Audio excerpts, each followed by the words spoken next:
Hey listeners, this is Kelsey and Nate here from the Emergency Medical Minute, and we are excited to tell you about our next big event, Untamed, an event about medicine and wilderness as medicine. Picture this. You are canyoneering in the San Rafael Desert, the most remote desert in the United States, and suffer an unfortunate fall that leaves your right hand pinned by a boulder. Posed by the threat of death by dehydration, you have to choose between your life or your limb.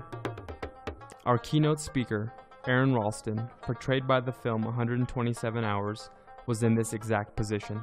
Guests will hear Aaron's story, along with other inspiring tales of survival.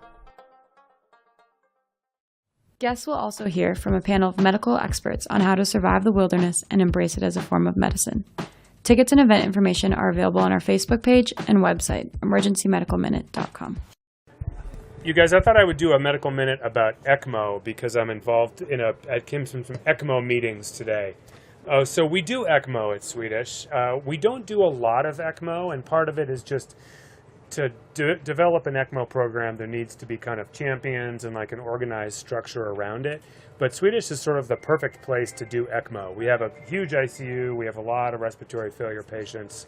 We've got a big dedicated ICU service and CT surgery, and we have kind of all the pieces in place. Has anyone worked in a place where they do a lot of ECMO? Anybody worked there a little bit? Yeah.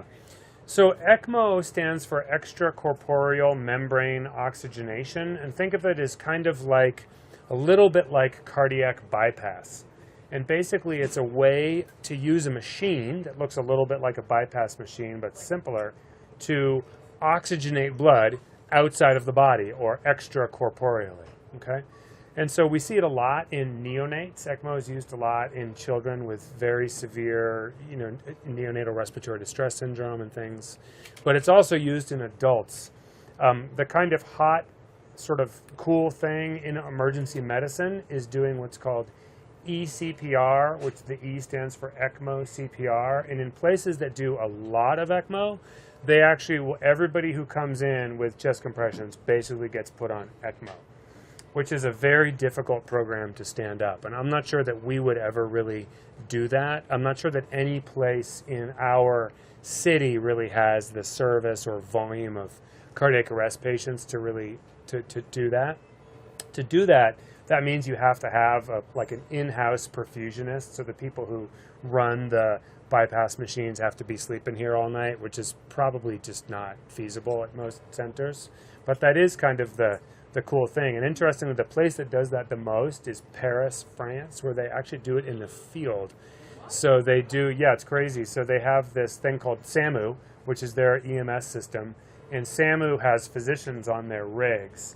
And the physicians will actually place these groin ECMO catheters in the field. Now, to put that in perspective, an ECMO catheter, the venous catheter is about the size of my thumb, and the arterial catheter is about the size of my pinky. So these are really, really big catheters. So it's really hard to understand how that gets done in the field, but they do it a lot, and they're really good at it. And they have these kind of crazy high, survival rates. The only center that really does it with that kind of approach in the United States is Sharp, which is in San Diego. I'm not quite sure how it got started at Sharp, but they've been doing that successfully for a while.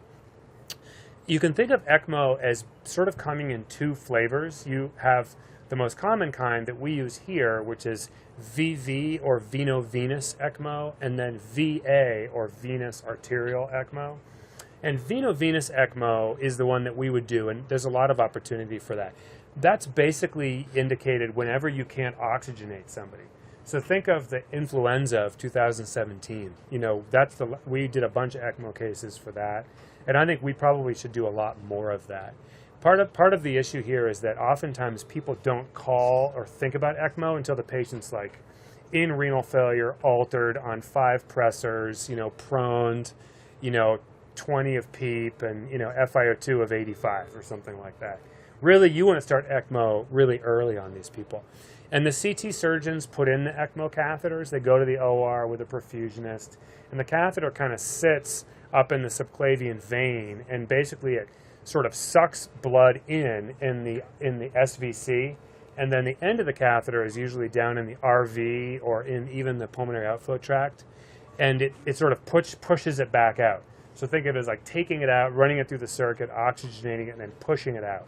And so basically you're oxygenating the blood independent of actually going through the lungs. VA-ECMO usually is done in the groin, where you put one in the femoral artery and one in the femoral vein. And VA-ECMO, you can do it in someone who has no pulse. So it's essentially like putting someone on bypass. Whereas VV-ECMO, their heart has to be pushing the blood through, basically. Think of it like a dialysis machine. You have to have a pulse for that, right? And it's a similar model.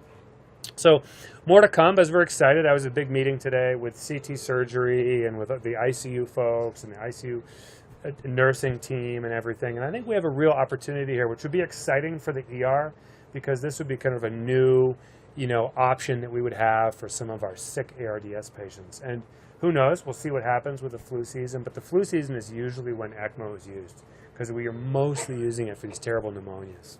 So any questions about ECMO? More to come. Thank you.